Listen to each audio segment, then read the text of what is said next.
Okay, everyone, this is Rene Rodriguez getting started here with the Better52 webinar series. I want to welcome everybody because I know you've got a lot of stuff going on. And this, again, is a reminder, this is our 52-week commitment to you guys here on the call with us today. 52 weeks of getting better, of us sharing what we think it takes, the tools, the tips, the strategies of just getting better on a daily basis and on a weekly basis. And today we are so excited to have best-selling author Michael Maher. Not only is he a good friend of ours, but he is just an amazing individual, a wealth of knowledge. If you have not seen or read his book, I strongly urge you to get his book, The 7 Levels of Communication. You can find it on Amazon. There's also links and things like that we can provide. And just want to do a check here. Michael, are you with us here? I am, absolutely. Great to be a guest, and what an honor and a privilege, as always. And always love to speak with you, Rene. Well, I appreciate that, Mike. I'm just going to do a quick introduction for those that are new to the Better52 and where it comes from, and then we'll kind of get started on our piece. And so, again, BetterLoanOfficers.com is a company that I founded back in 2013, and it's really a review management software solely focused on the mortgage industry, where you can search, find, review mortgage originators, giving you powerful tools to leverage and improve your online reputation. And currently, we are the largest directory of loan officers with over 500,000 profiles. And let's see here, where are we? There we go. And the vision that we have set forth is to be the voice and currency of trust, and that really came from understanding that the mortgage industry has been through a lot of change, and as a part of that change, a lot of the reputational hits have happened, even to people that I, in my strong opinion, didn't deserve that. And so right now we are left with a group of professionals in the industry still dealing with the things that are left over.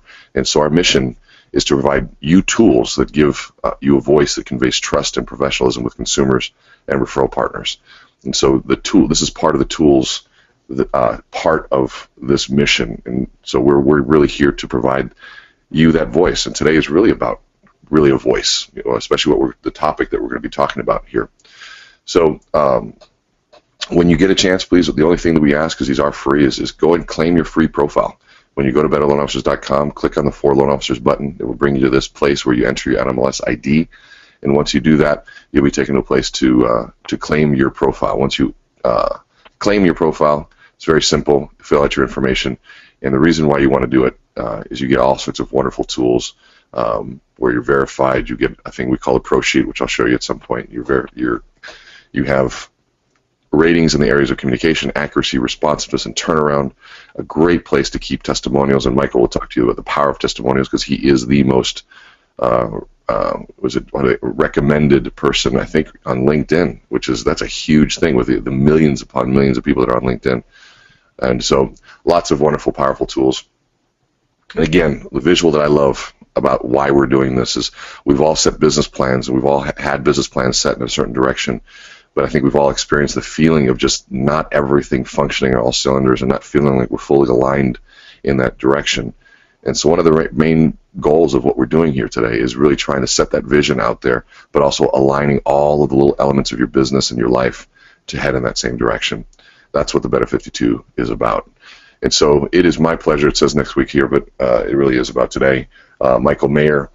And so, Michael, welcome to the call, and thank you again for joining us here today. Absolutely, my pleasure. As I said before, it's always an honor and a privilege to be associated with you and of course, Better Loan Officers, and I'm here to help. So I'm looking forward to this, and I can't wait. Great Awesome. Subject.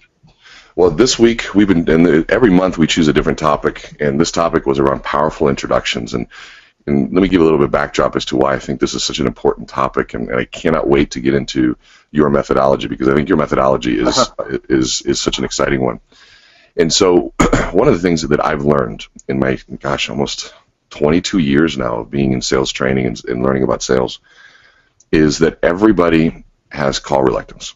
And the successful sales professionals are those who are able to get past the call reluctance. And so I've always been looking for methodologies and ways and things that we can do to help people get past that. And one of the things that I've learned is that call reluctance, if I can show somebody how to introduce themselves in a powerful manner, if I can create energy and excitement around how they answer the question, so what is it that you do, that greatly reduces sales call reluctance. And when sales call reluctance goes down, the amount of sales activity goes up. And when sales activities go up, we know that sales start to happen. More meetings happen, more value can be added, more presentations, more leads are generated, more conversation, powerful conversations. All things happen when people are able to introduce themselves. And I think far too often people say, what do you do? And we've gone through this. And if you missed the previous 2 seminars or webinars here, we talked about the importance of first impression, System 1 and System 2, how System 1 makes the quick assessment of what's going on. It can sometimes be unfair, especially if we're not ready for it, but we have to be ready for that System 1 piece and what we can and can't control. And last week we went specifically into the tool of the influence equation, where you learned about framing, you learned about tie downs. And so I'm going to go and be referencing those. So if you missed that, please make sure to go back to last week's piece, the tool of the influence equation. So when I thought about this and wanting to know who I wanted to have on this call, and I thought about introductions, my first thought was Michael Maher. And so I remember being in my hotel room, and I gave him a call, and I said, hey, would you be willing to be on this call? And Michael being so gracious and knowing, you have to understand, Michael is a very high in-demand speaker, in-demand coach, in-demand, I think you're still doing real estate. Is that correct, Michael? Yes, we have a real estate team in Kansas City. And so for him, number one, to pick up the call, it's always an honor. But then for him to be so gracious to be able to do this is again, an honor. So I asked him the question, here's what we're talking about. And we said, how do you answer this question of, so what do you do? And being in a networking event, we're asked that question. If you're introducing yourself at any presentation, any meeting, that question comes up. And Michael walked me through and reminded me of his methodology. So I think, Michael, I think that probably would be the best focus for us here today. And I want to do a quick time check with you. You have till what time today? I'm good till 1:45, so Eastern. So perfect. I'm good for the next 30 minutes easily. You tell me when to end, right? And I'm good. So perfect. Well, I do have a top of the hour call that I have to be on, but other than that, we're good. Wonderful. Well, I was just informed that this whole time I was presenting, I wasn't sharing my screen, so that's I've meant to have your beautiful mug up here the entire time and they were liking me. Now they can see me. Dang it. So let's dive into this. I mean, the thing that we talked about last week was creating a frame. Instead of just saying, what do you do? And people saying, well, I'm a loan officer and I love to help people, that they're creating a frame is the story behind that. But you have such a powerful way of doing it. So I think I'm going to let you talk about it. And if you want me to role play, I'll role play with you. But I'm just going to hand it over to you. Well, I appreciate that. And luckily I know that, you're strong enough to role play no matter what. I remember a call we did probably 5 years ago. You were actually in a presentation, live. And I kind of, you called me out of the blue to just go step by step through a process, and I said, well, let's just do it. And you were so you were just so comfortable. You could have been very nervous. You could have been, and you were just so strong and so comfortable that the audience got so much value from going through those 3.5 questions and you answering them truthfully. And quite honestly, I think everybody in the audience knew how to help you better by the time the little segment was over. So I know you're strong enough and good enough that, hey, it's a conversation and we can go from there. So, well, I appreciate it. Yeah, and so essentially, I have 2 or 3 things I'd love to discuss. Right. So the first thing is what I would call kind of the boomerang approach to, what do you do? The second thing that I want to talk about is the triangle of trust, which I truly believe is the ideal way to get an introduction, and that's the introduction. Rene, if you'll remind me, that's the introduction, the strategy that I used to get Dave Ramsey's endorsement on my book, right? So I want to make sure we talk about the triangle of trust a little bit. I will make sure we do that. Yeah, and then another one is the the formal introduction, right? And I'm going to kind of blend these. So if it doesn't seem like I'm following 1, 2, 3 as I just described them, it's because that there are some places where they intertwine. So the first thing is, if you have, let's say you're going to a networking event, right? There's one question. Here's a strategy in itself. I'll just give you a strategy right out of the chute. Is, okay, hopefully all of your loan officers are networking.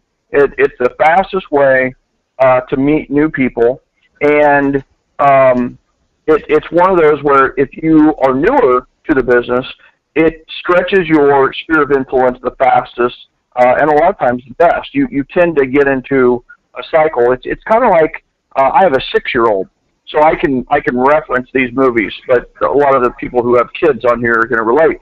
Is Finding Nemo, right? Great so movie. Finding Nemo, great movie, and of course, what's cool about kids is they watch a movie and they're not done with it, right? They can actually watch the same movie like hundreds of times and never get tired of it. Isn't it funny how as adults, once we've seen a movie, it's like, all right, check that off the list. Never need to watch that again. But kids watch the same movie over and over again, and there's something to that. Well, one of the things that came up in this movie is, if you remember when Nemo's dad and Dory swam through the hanging tentacles of the jellyfish, right? And they got stung repeatedly, stung. And so they were literally dying.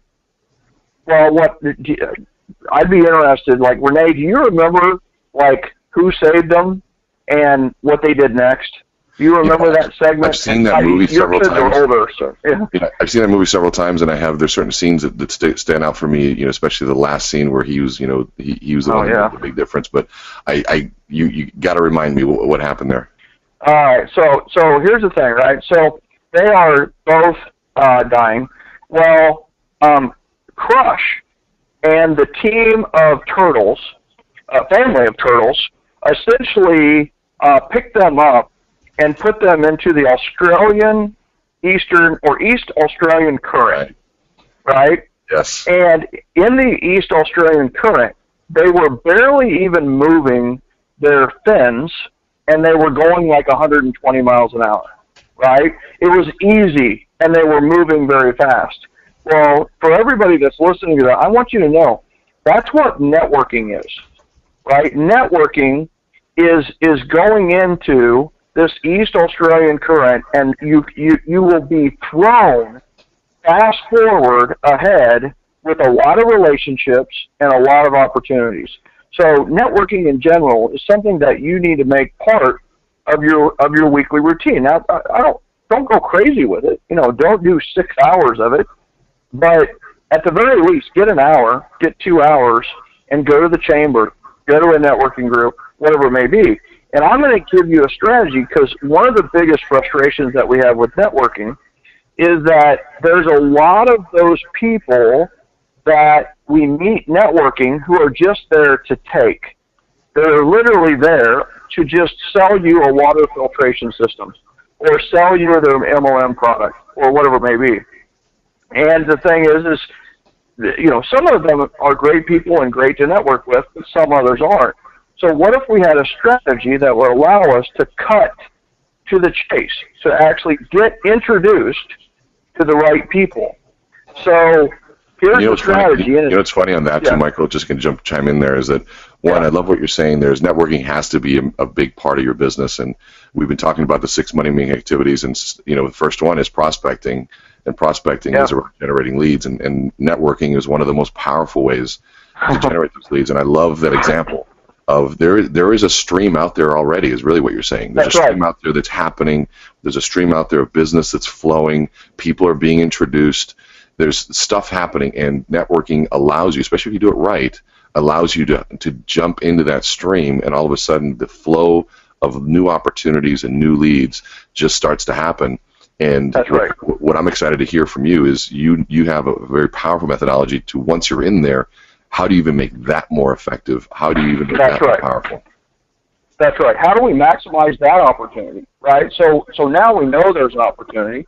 How do we, and I'm a time guy, right? I mean, people are like, you made $1 million net in your 3rd year of real estate. You were extremely successful. That's in Kansas, by the way, not California. Yeah, big difference. And you did that in your 3rd year of real estate. So I am impatient for success, and quite honestly, I think everybody should. Right? Why dawdle around forever, right, to be a success? Why not go at it? So I've found the shortcuts, right? What I call the hacks of referral hack, and so one of those is, all right, you could just go to these events, and you can get nervous, or you can go with the thought where I'm going to give my card to every single person in the room, right? Or you're going to feel disappointed that you didn't meet everybody in the room. You all these different things that I've felt through the years, and I wanted to curb that. I wanted to shorten I wanted to maximize the opportunity. So here's a strategy that's simpler than you think. Just call the membership chair or the organizer of the event. So you're just, wow, yeah, you're going to be proactive, right? So we're going to call the organizer or membership chair, and you're going to say, hey, the first question I have is I'm looking to visit this week, and the first question I have is, are the introductions formal or informal, right? So formal is you stand up and give 2 to 3 minutes about yourself, right? That's a formal introduction. So like BNI, at a BNI meeting or ROI meeting, you are able to give a formal introduction, right? And then, or informal, which means it's up to you to do the introductions, okay? So you want to know that, because if you're going to stand up and deliver, you want to be ready for that, as Rene has been talking about over all of these calls. All right, so that's the first thing is you're going to be ahead of the game if you know how the introductions are going to happen. Now, no matter what, please know that honestly everywhere, informal introductions are going to happen, right? You're going to meet people. So here's the next question for the membership chair. Let's just call him membership chair.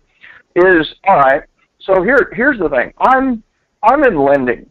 I'm in banking. I give people money for a living. It's a great gig. So here's the thing.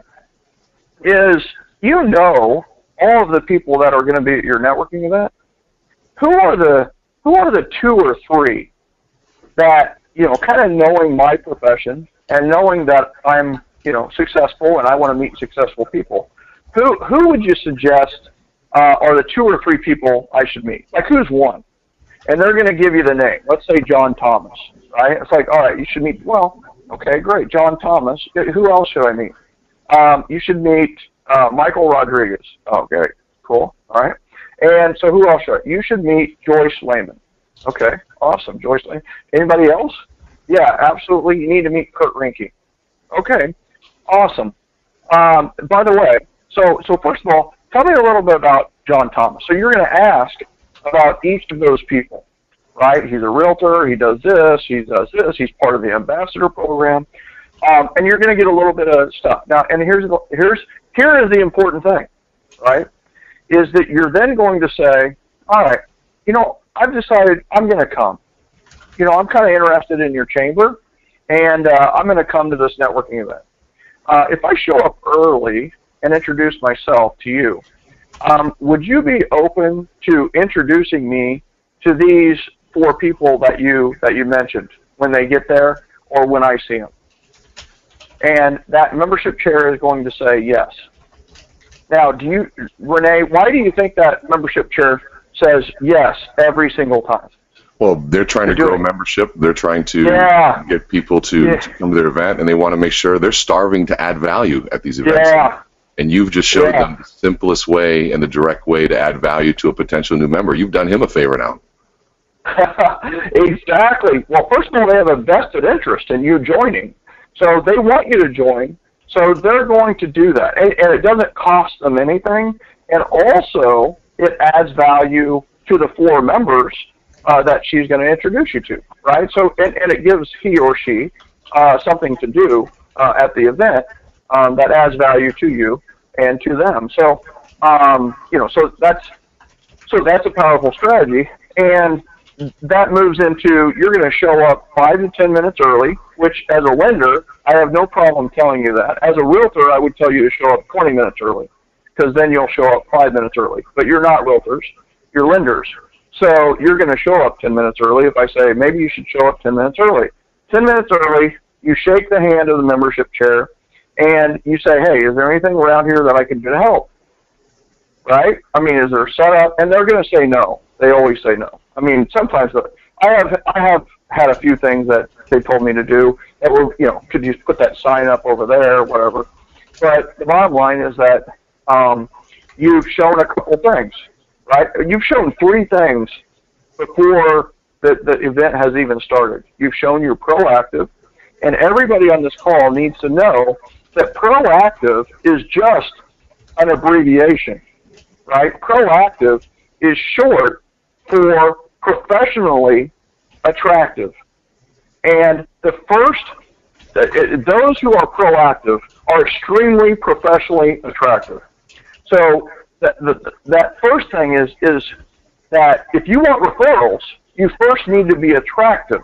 And I don't mean your looks.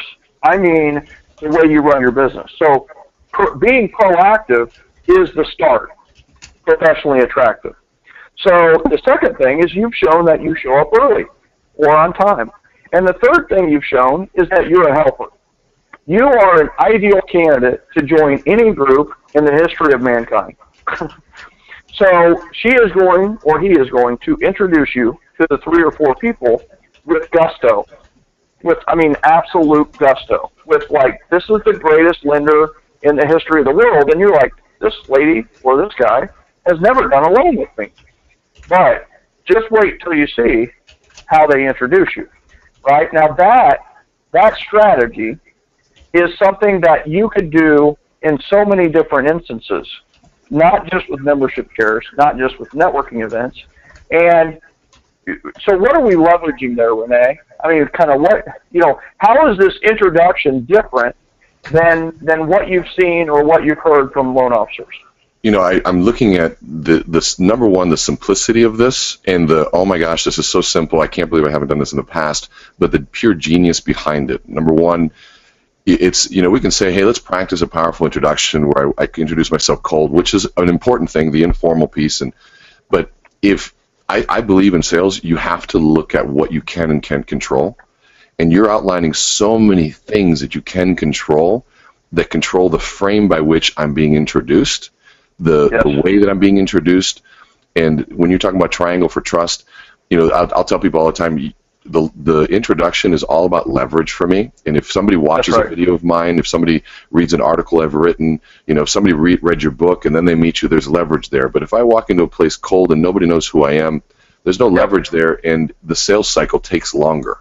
But now you've got the head power figure of this group introducing you. But not only that, you've shown this person those 3 things, that you're willing to help, you're proactive, and you're punctual. Now all of a sudden, and you're helping them, they're going to, just by the law of reciprocity, help you back. So, I mean, you ask me what's different? Everything's different about this. And it's powerful. I love it. Yeah. Well, it's so that is an implementation of the triangle of trust. And quite honestly, the triangle of trust is simply getting a warm introduction instead of a cold introduction. I believe that if you can't do a warm introduction, then maybe it's not time for the introduction, right? So it's like wait to do the introduction until you can get the warm introduction.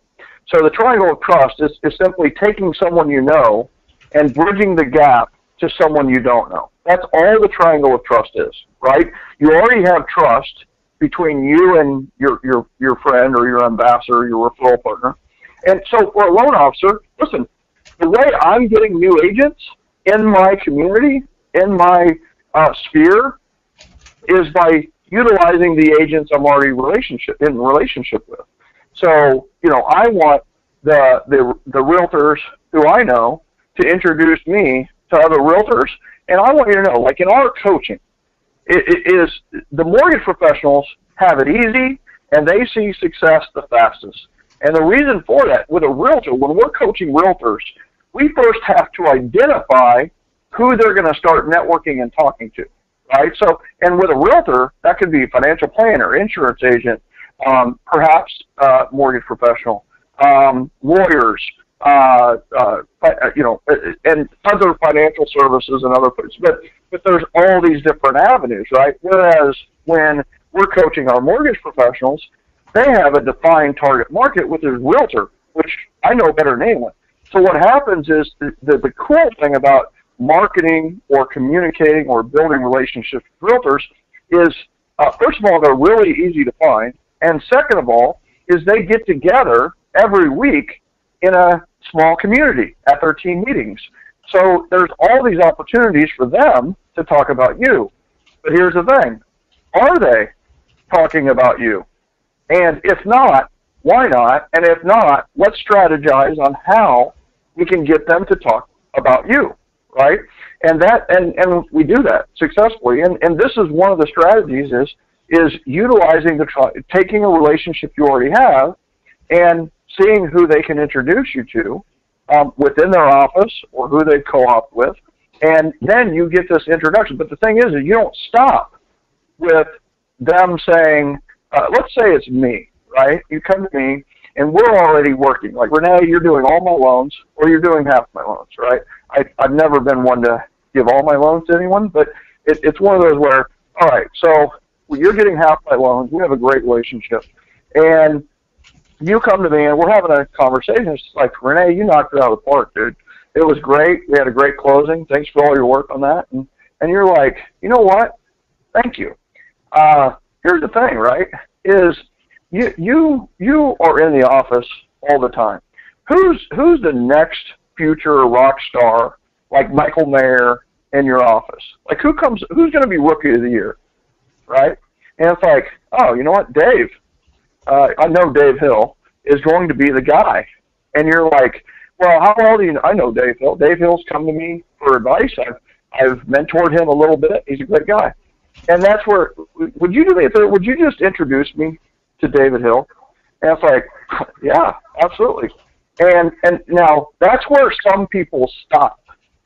But what we want to do is we want to take the introduction to a more powerful level. And this it's, you know, I've said before, success is not a 180-degree turn. Success is a 1-degree tweak. And this is the 1-degree tweak to those introductions that make all the difference in the world, right? They say large doors swing on small hinges. And what that means is these huge doors of opportunity are usually just a small tweak or a small hinge or a word even from happening, right? So here's the next step is, you know what, thanks, that's awesome that you know John and that you're willing to, could you do me a favor? Could you just take a moment now? I'm gonna use the restroom, or if you're on the phone, you could say, listen, here's the deal is I'm gonna hang up. Could you do me a favor? Could you call John right now and let John know that I'm going to call him between 4 and 5 today? In fact, it's probably going to be closer to 4. Could you let him know that I'm going to call him at 4? And they're like, yeah, that's great. So here's the thing. So Michael, you go ahead and call John. Let him know that I'm going to call him at 4. And if you don't mind saying a few nice words on your message, because we all know that we leave a lot of messages. You're probably not going to talk to John. But if you could say a few nice words, that'd be great. So could you do that? It's like, yeah, absolutely, great. Have a great one. I appreciate it. You make the call, and then I'm going to call John at 4. How's that sound? And Michael says, okay. I love it. I love it. You know what? Because what I love what you're doing here, and the thing that I would even add to this is maybe even before you ask him to make that call, say, you know, let's say his name is Bill. Bill, have you enjoyed working with me? You know, Bill, what's your favorite thing about why you can work with anybody, but why are you working with me?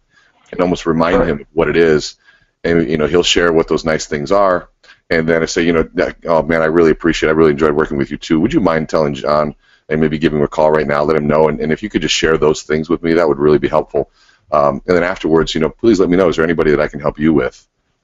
Yeah. And I'd be more than happy to share that with them too. And I mean, this is powerful, because now what I'm seeing you're doing here, not only have you triangled and leveraged your relationship to meet the next person, you're helping this other person introduce them, and you're also most people are not good at introductions. They're not good at giving referrals. They're not good at doing this kind of stuff. And here you're scripting him on what to say, and even prompting him as to what the value is. So now that call with John is going to be one of the easiest calls you can make. And you just made a cold call, not only warm, but you made it hot in some ways. Almost hot. Well, I made it deadline too, right? I mean, I'm going to call it 4. What Michael doesn't want to do here is not call before 4, right? Now, what is it? It's let's say it's 1:30. Right, so he's got a sense of urgency about making that call, and I will tell you that exactly what you said is the spirit of this. Right, so I would call Michael back in 30 minutes, and I would just say, you know what, I forgot something, and I want to make sure that we talk about this a little bit. Right, you know what, you've introduced me to John. Is there anybody that I can introduce to you? Right? Who can I connect you with? You connected me. Who can I connect you with? Now, notice I didn't say anything about them calling John.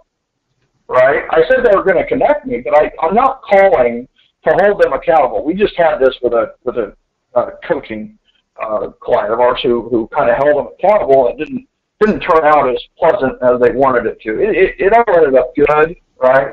But you're not calling. It's like, yeah, geez, are you calling me to check on me? It's like, right. So the thing is no, I forgot. I forgot that, you made this connection. I want to make a connection for you. Who can I connect you with, right?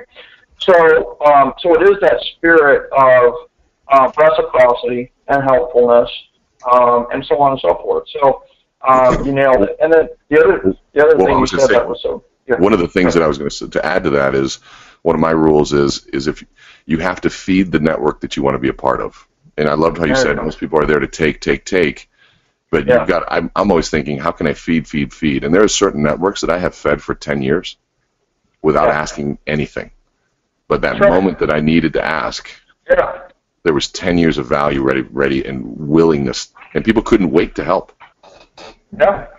The best time to build a relationship was 10 years ago, right? The best time to build a relationship you need is 10 years ago. The second best time is today, right?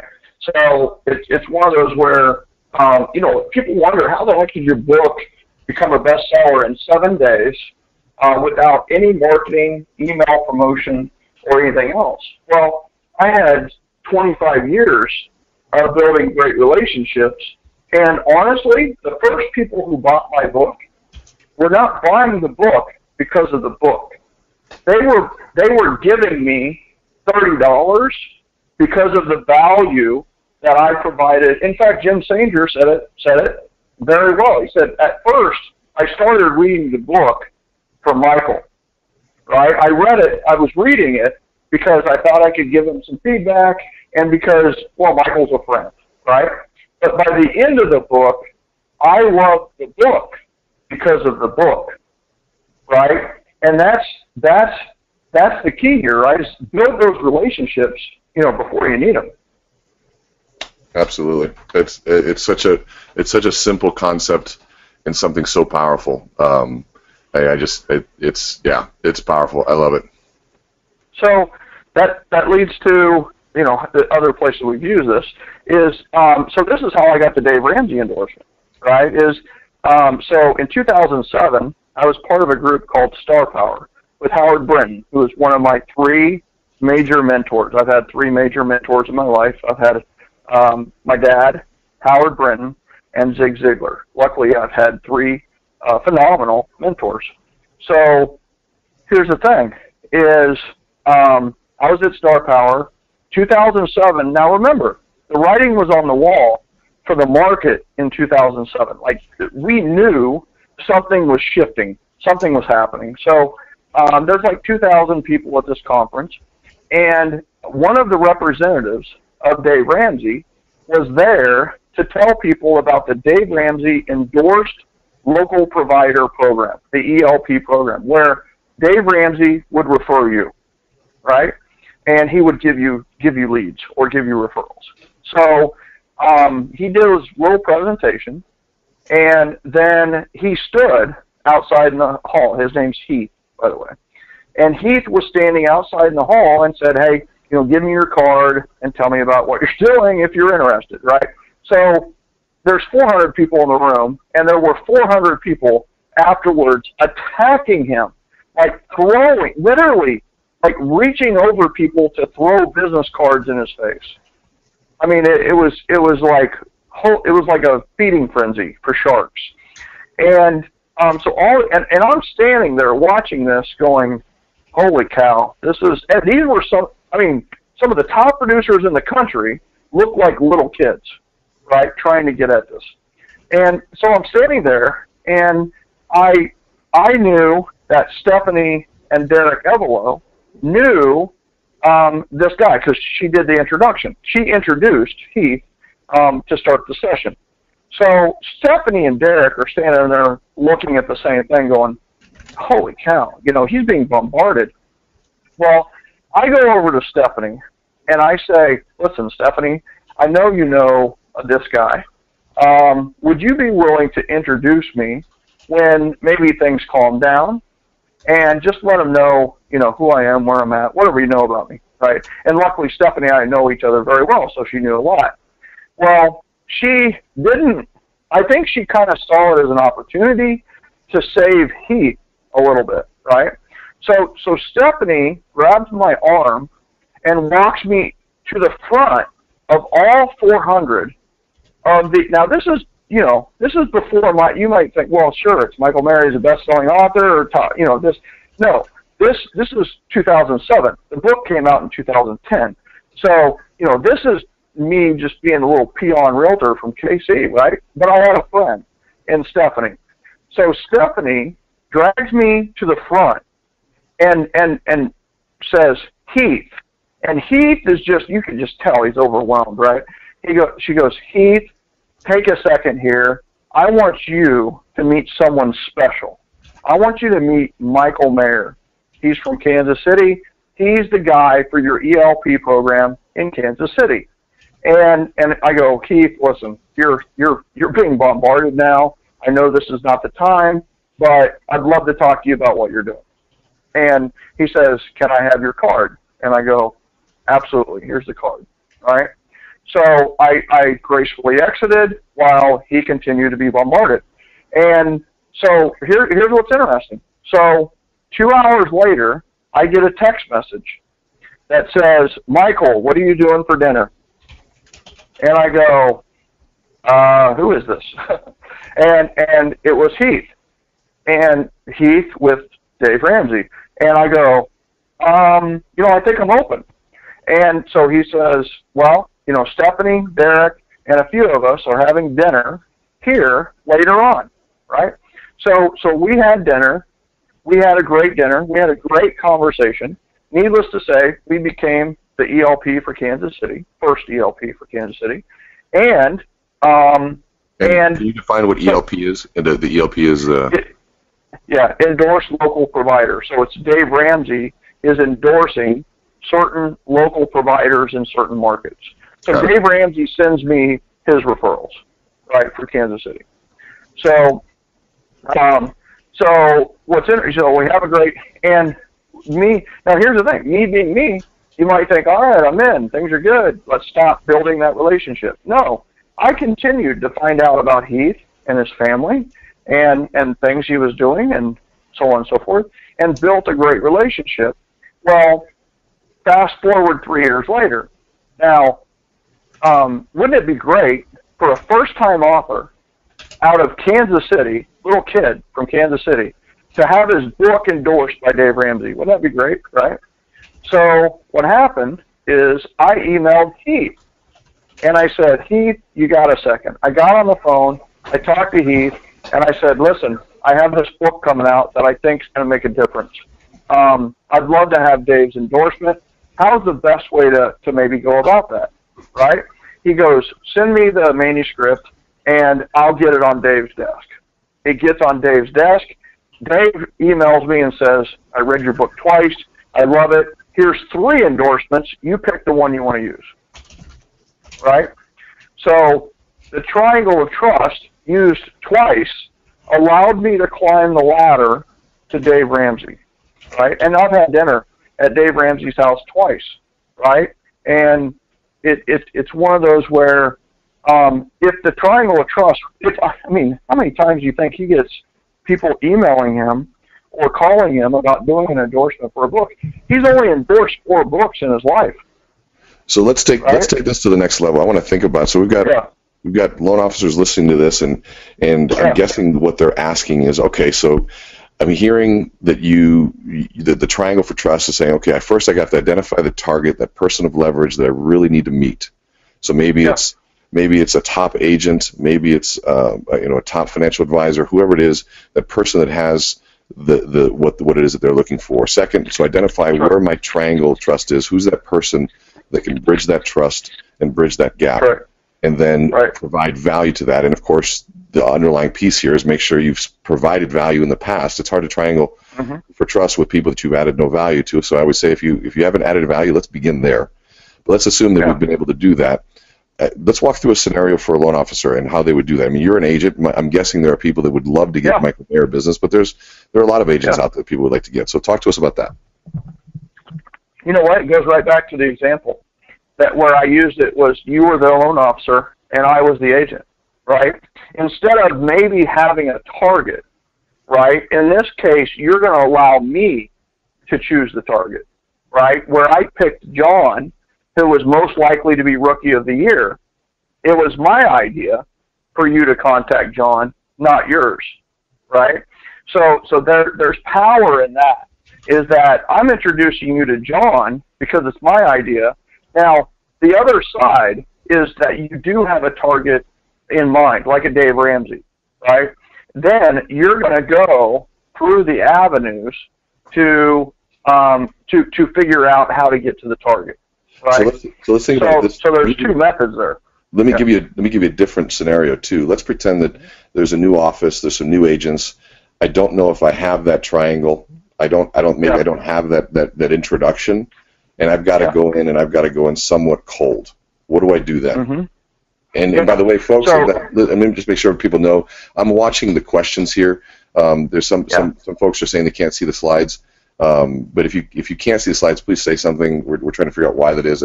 Most people are saying they can, but if you have questions, please post them in the questions mark here. I am watching those, and we'll incorporate them here as we go. So going back to how to get introduced to new agents when you don't have that leverage. Yeah, well, okay. So here's the honest to goodness truth, is if I don't have leverage, I'm going to find an office where I do have leverage, right? So I'm going to find leverage. I'm not going to go in cold unless I really have to. So instead, I mean, and that's the thing that I see so often people make mistakes with, is they want to go into the luxury market, or they want to go into a place where they don't have any leverage, but it sounds good. 1 second, I'm going to mute this.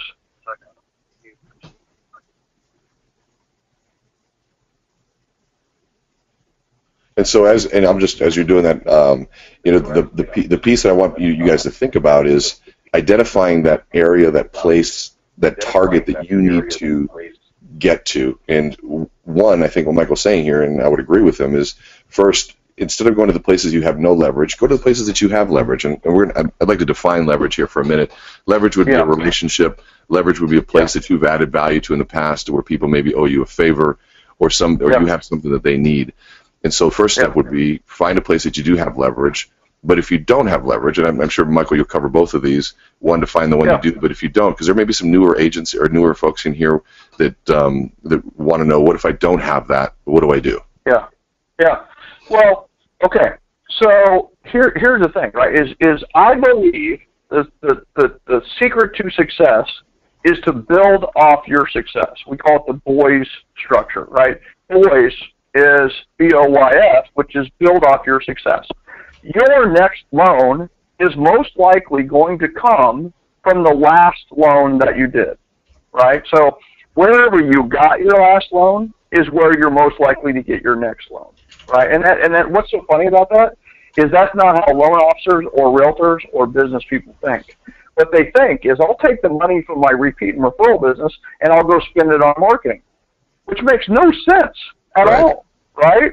What we should do is take the money we make from repeat and referral business and invest it into our relationships, our repeat and referral business, right? So, and I'm not talking about anything that defies RESPA or anything else.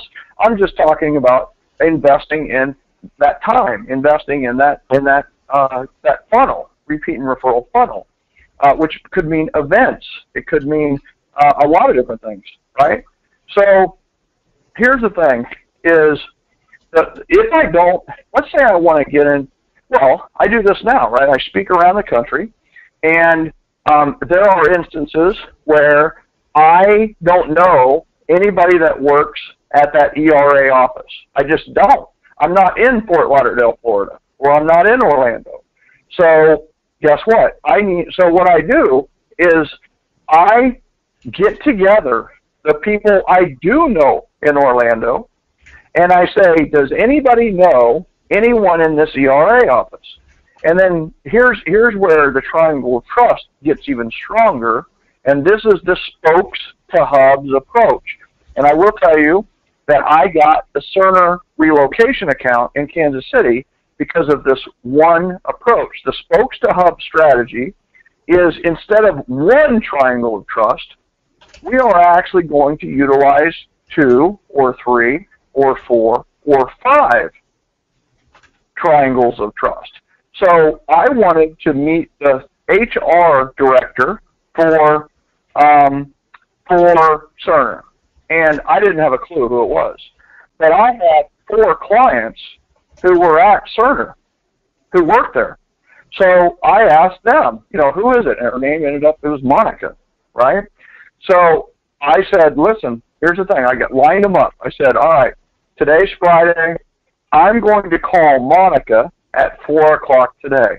Would you mind emailing or calling Monica to let her know that, hey, she should take my call, he's just here to help, and he wants to talk to you about relocation services, right?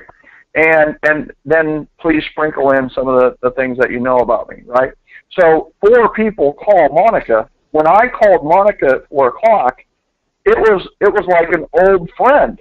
It was just like, oh, Michael, I've heard so much about you. I can't wait to get together with you, right? And then we met, we talked, and from there I did dozens, I don't want to say hundreds because I'm not sure if it is hundreds, but dozens of transactions from utilizing that one spokes to hub strategy, right? Utilizing multiple. I still do this to this day every single day. We're going to Orlando. We're doing Gen Orlando in a couple of months. I have people I know in Orlando. I say, here's the deal. We're coming to town. We're doing a promotional tour. Who do you know at these offices? And guess what? 4 or 5 of them know people at that office, and 4 or 5 people are telling them, hey, listen, this is an opportunity for Michael Maher to come into town, and he's going to speak at your office, right? And notice also that I could go to the office, and they would probably say yes, right? But notice that by me going to these vendors and people I know, it actually becomes a benefit to them to talk to me about me to that office, right? It's like, hey, listen, we have a $10,000 gift for you, right? I happen to be friends with Michael Maher. He's coming to town. You can be one of the 9 offices that he speaks in, and it's not going to cost you $10,000 because of my participation and how I know Michael, right? So, and it is. It's $10,000 plus first-class airfare and transportation if an office calls me out of the blue and wants me to come speak, right? But in this case, notice that my vendors and the people I know are getting the benefit of that gift. So it works out. It's a huge win-win-win, right? Absolutely. And so if you were to define the spoke style, what I wrote here, I wrote a note here saying that I'm going to get a better write-up with more details. I'm trying to think of something actionable. We've got about 7 minutes left, and so I want to right. Maybe we can take these next 7 minutes and let's go through the actionable pieces, because we went through one of the pieces that I really liked was your when someone says, "What do you do?" You have some specific steps, and I want to capture these. So, what do you do? And instead, you turn it around, that boomerang piece, and put it back onto them. Covered that yet. Yeah. Could we? So we haven't even covered that. Yeah, let's go through 7 minutes. You and I covered it in the pre-call, because I was like, "Are you sure you want me to do this one? Because I may not be the best one, because I do it a lot differently." And after we talked about it, you're like, "No, that's exactly, that. Let's talk about that, right?" For sure. So that is a twist.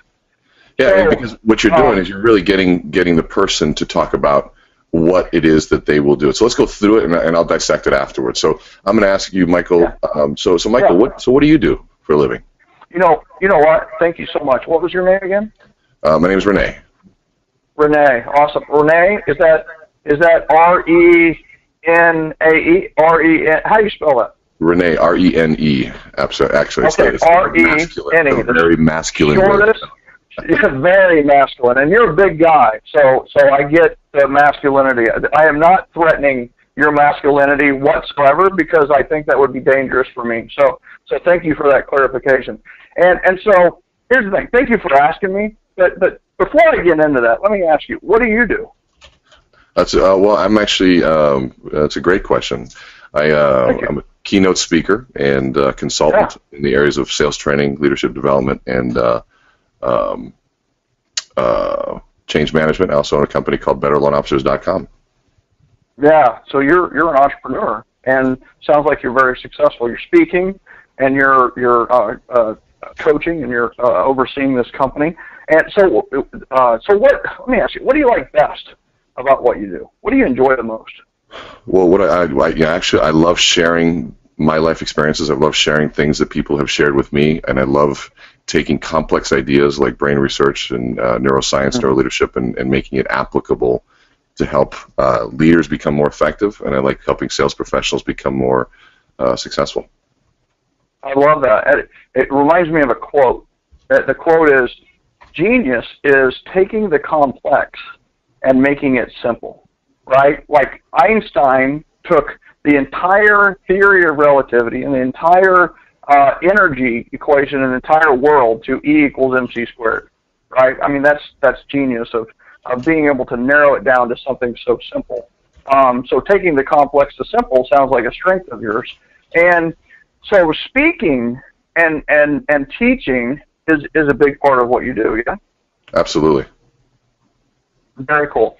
And so are you I noticed that you said lenders a lot. Are you a lender? No, I'm not a lender. Okay, so you're helping lenders, though, right? Absolutely. And you're helping them become BetterLoanOfficers.com. Yes, did I hear that right? You did. Okay. So, very cool. And so what do you do when you're not doing what you do? I'll spend time with my boys as much as I can, learning, reading about brain research, watching presentations, and trying to spend time on my boat. I love it. So you've got a boat. That's cool. Just so you know, you tell me if this is the truth for you, right? The two best days in a boat owner's life, right? The day they buy it and the day they sell it. Do you agree with that? I actually wholeheartedly disagree with that. We bought a good one, but I'm also in the justification process too. But no, it's I'm out there, being able to see my kids out there and not playing video games on the water is worth everything. Beautiful. I love it. And how many children do you have? I've got two. Two children. Very good. How old are they? 14 and 11. 14 and 11. Both boys, boy, girl? Well, I've got 2 boys. 2 boys. 2 boys. Very good. That's awesome. And now is the mom still in the scene, and is she still active with it? She is not. She's a great mother, but she's remarried somewhere else and to an amazing man. Very cool. And so you're hanging out with the boys on the boat. And so they're swimming. Do you fish off the boat, or is this mainly just total recreation? Total recreation. Awesome. Very cool. And you probably feel like a little bit like this is 20 questions, and I kind of apologize. I'm not going to totally apologize because honestly, I'm genuinely curious about you and things like that. Are there? Let me ask you before I want to ask you one more question. So what are your goals? Like we've talked about family, boating, the lessons, your speaking, your company. You know, what's the goal that's most exciting to you? You know, I'd say several different pieces. The launching of BetterLoanOfficers.com is definitely an exciting piece. It's really the culmination of a lot of years of work and things that I believe. I have a funny goal that's it's not funny. I guess it's something that means a lot to me. I would love to have a TED Talk someday. That to me is an organization I respect, and it would mean a lot to be able to get on that platform.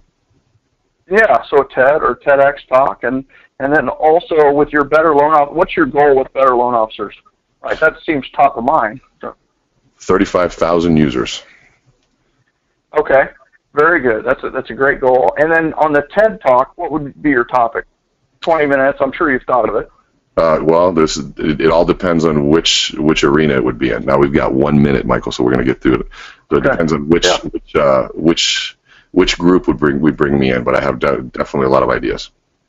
Yeah, so what I see Anaheim. You've successfully sort of turned this back, and you've learned so much about me right now. Yeah. Now it seems like you have all of the information you need to be able to then answer within context.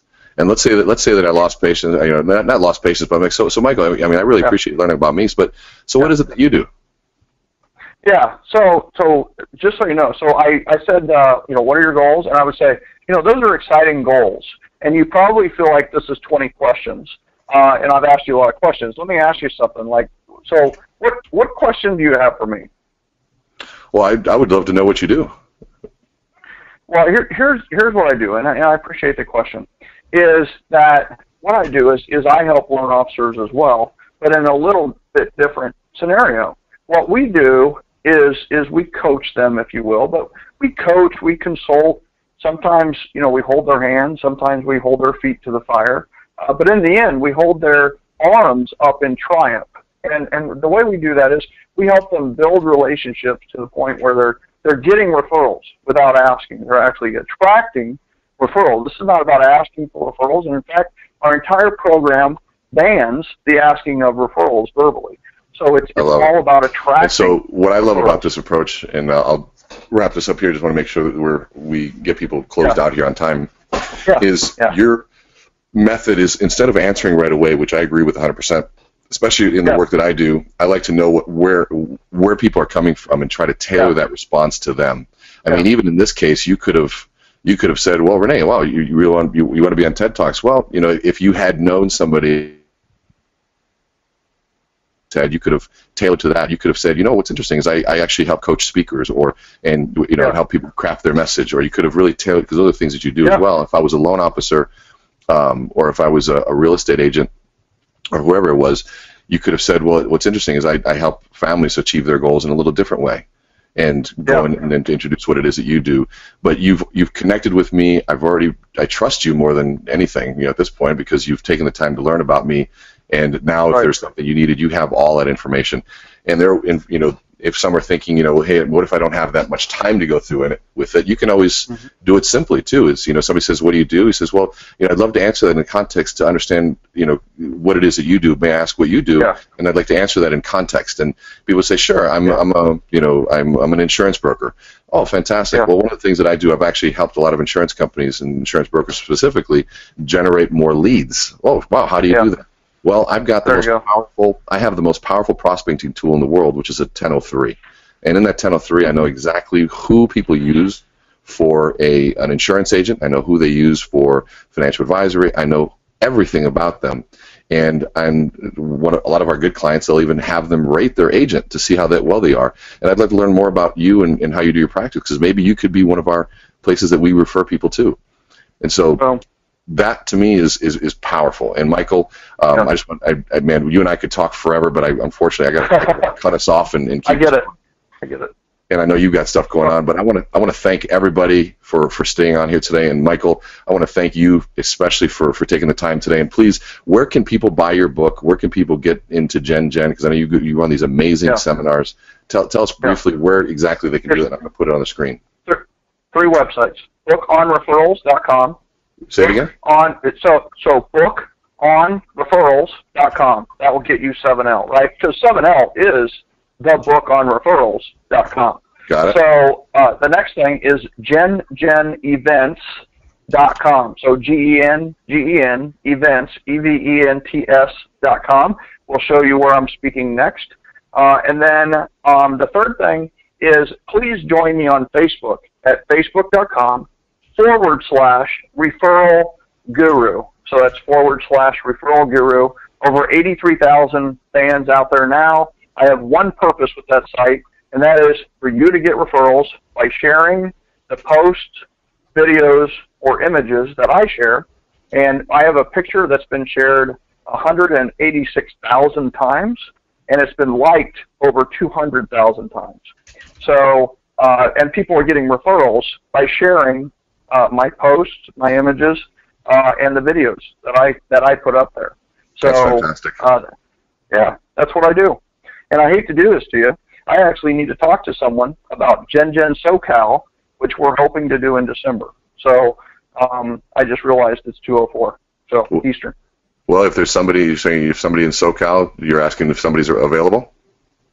Well, I'm actually talking to a lender about bringing us out to Southern California to do an event called Gen SoCal. So awesome. if there is someone that you know, of course, I'm always open to introductions. Absolutely. So make sure you reach out to Michael if you're in SoCal and looking at the Gen events. Again, thank you, everybody. If you have not gone on and claimed your profile for BetterLoanOfficers.com, please do so. If you found value in this, please share the fact that we're doing this on a weekly basis. You can find more of these webinars and the back webinars on the BetterLoanOfficers.com site under the link for loan officers, and you'll scroll down to the learning section for webinars. And so, again, if you haven't claimed it, please claim it. We also, in fact, I'm going to see, I think we have a discount code, which I'm going to grab here. It's funny, Michael, I said, as much as we do this, I'm always told I never sell enough on this, but if you do get there and you do want to upgrade to the professional account, it is $294 per year. But if you're on this, you enter this code EthosPro30, all capital. The S is a dollar sign. You get 30% off, which is close to $100 for the whole year. And again, Michael Maher, you're the best. Thank you, and we will be recording this. We'll talk to you soon. Fantastic. Thanks, Rene. Have a great one. Bye-bye.